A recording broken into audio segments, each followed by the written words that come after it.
Lombo, you mentioned it a little bit earlier, but the QB play in week one was pretty pedestrian across the entire league. And I know rookies are a little bit different, but like all of those guys basically, under 3 yards per completion, which I know is something you harp on. Do you think we're expecting a big bounce back for QBs in week two, or do you still think it's going to take a little bit because so many of these guys don't play at all during the preseason?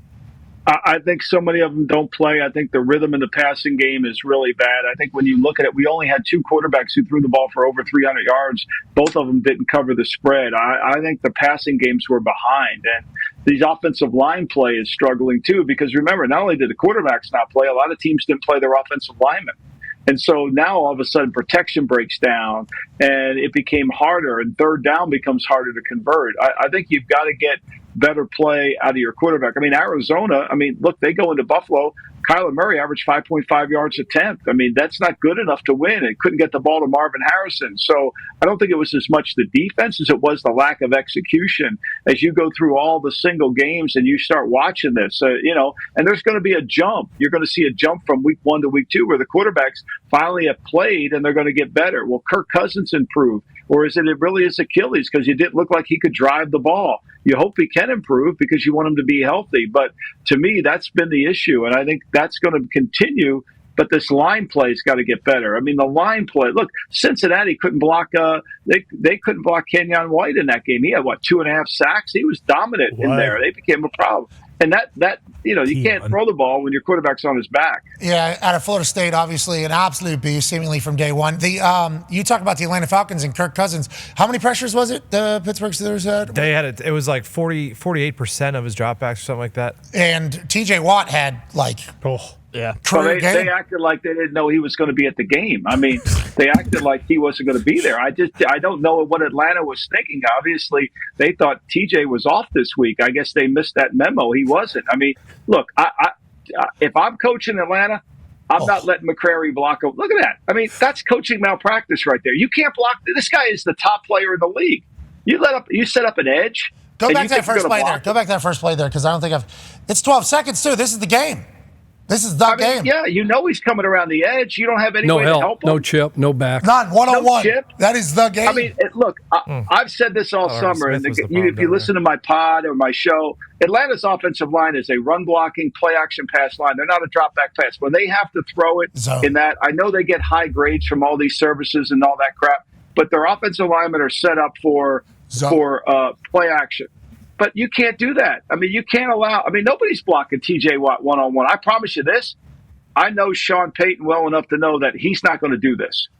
He's just not. He went into his office on Tuesday and he told the offensive staff, we're not letting T.J. Watt beat us today. Chuck, we're not going to let him. Hey, that's an interesting balance as a man who coached for 36 years, 18 in college, 18 in the NFL. I guess the message could be having faith in your guy, saying, hey, everybody talks about T.J. Watt. Yeah, right. Not against you. How do you balance that and then also being like, hey, bub, yeah, there's an alien on the other side here. This is who you – what is the messaging? It doesn't matter? I think these offensive – you're not worried about hurting anybody's feelings. You remember we'd walk in there, and the first thing we'd do would put up that guy's picture and say, this sumbitch is not wrecking the game. You remember I went on the rant about Robert Quinn when he was at the Rams? Yeah, J.J. Watt, obviously, every single week. And that led to Anthony Costanzo obviously having nightmares of J.J. Watt and drawings of potential outcomes of the game and everything like that. That's real deal. I wonder if that tackle, knew that he was going to be ISO'd on with TJ Watt the entire going in. I wonder how we got to that. Thinking hey, can I get some help? Yeah, I wonder he's going through practice, and you don't go. He's taking. Mm-hmm. Yep, got it. He's doing great against the card team. Oh God, we're going to be fine. And then all of a sudden, no, you're not. This ain't going like practice, coach. They tried a few Can I get a chips frickin' tight end over here or some chip help? They tried a few chips with Kyle Pitts. That didn't work either. You set the whole game plan up. You're basically in a tight end formation to Watt's side. You forced them to move Watt. Exactly. You force them to move him around. You're saying to yourself, look, McCrary, you're going to set inside out. You're always going to have help on the edge. Don't get beat inside. Don't get beat inside. Don't get beat inside. Just keep them from going inside. You got help on the outside. And then set your game plan up. But no, we got to get 5 in a route. We got to do this. Oh, we're the most explosive offense in football. No, we're not. No, we're not. We can't throw the ball if we can't protect. Lombo, real quick. So 5 out, right? Hey, scat protection, free release. empty, whatever, right? Get 5. Those guys aren't all going deep anyway. Chip. Yeah. Give your quarterback some time, all right? And then your late leaks anyway, your checkdowns anyway, over the ball in the flat. Dwight Freeney caused all of this. If you do recall, Bill Belichick, Dwight Freeney, that's the first time they had somebody crack I think, Chip down. Yep. And then it ended up not only going tight end Chip and get out, running back also. Yep. Going to help clean up. So it's actually a triple team. It's not even a double team. It's like a triple team that Dwight Freeney started seeing, Robert Mathis started seeing, many. Myles Garrett sees it. Oh, yeah. TJ Watt, though, not good enough for Defensive Player of the Year. Not good enough to get double team or triple team. In fourth quarter, with 12 seconds left, 3rd and 13, no timeouts. That's Achilles. Awesome. Hey, it's first. Hey, week 1, they're going to get better. Uh-huh. He was the number 1 player on PFF this week, which was, I don't know what got into that office or whatever, but it happened. Okay. And Tone, as we wrap up here with Lombardi. Lombo, last year, one of the favorite things that we do with you is just, hey, what are some of your favorite picks for this upcoming weekend? I know it's Thursday versus Friday, but I assume you've already got those locked in your head. Yeah, I mean, I love the Rams this week. Now, look, the Rams' offensive line took a beating. So they have one starter. Jonah Jackson is going to be in their offensive line this week.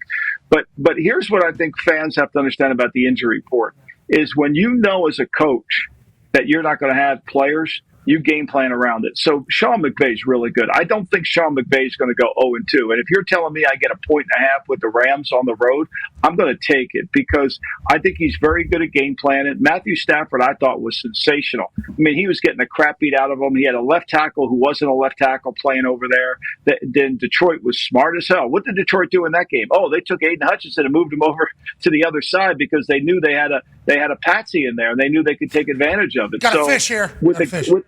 With a week to game plan, and the Rams played good defense. Now, they're hurt. Their corner situation was hurt. They got tired in that game. But, look, Arizona's not very good on defense. I don't think they're going to rush, and I think Stafford can make enough plays. I know they don't have Puka. I know they'll miss him. But I have faith in Sean McVay to game plan to win a tight game. Yeah, the Rams played, Detroit Lions Super Bowl team. Yeah. In an opening night without Aaron Donald. Your first game without Aaron Donald, many other pieces in Detroit. Yep. I thought they played very good. Coin toss away from winning that game, to be honest. Right when we won the coin toss, that game was over. Yeah, because Matt Stafford's probably going to Matt Stafford there. Exactly, and Stafford to Kupp is actually unstoppable. It doesn't matter if the defense knows where he's going. They will be open every single time. And that's why Puka last year obviously comes through in a massive way because Kupp is out. And when Puka comes back, obviously that is good news for the offense or not. But if Kupp is healthy, Stafford still. Lamo, that defense has a lot of guys that I don't know who they are, and they played outstanding. Yeah, they do. They play hard, and they get after the quarterback. And look, Arizona's offensive line, Jonah Williams, who they signed from Cincinnati, he's on IR already. Washington, the left tackle, who they drafted in the first round, he didn't play. They didn't play well either. Kyler Murray had a hard time. Look, when you rush Kyler Murray and keep him in the pocket and make him play quarterback in the pocket, he has a hard time seeing down the field. That's why he was at 5.5 yards per attempt last week. So I think week 2 is a hard week, right? Sean McVay can't go 0-2. You don't want to be 0-2, right? And you got to have to figure it out. But when you have time during the week to know you're not having these men of players, you can game plan around it. And Stafford's so good at getting rid of the ball so quickly that he can compensate for it. And he's so tough. I mean, he took some incredible hits last week. Yeah, and that's Stafford football. Yeah. Always has been, always will be. Big marquee game, Chiefs-Bengals. How are you leaning on that one? Well, I mean, I think everybody takes you take Patrick Mahomes in a game where it's 3 and under like I did last week. You want that, right? You always take Mahomes when he's favored by 3 or under, and you figure you're going to win that. Meanwhile, when he's favored by 4 or more, the dog seems to always cash. He wins, but the dog cashes. Look, this is Cincinnati.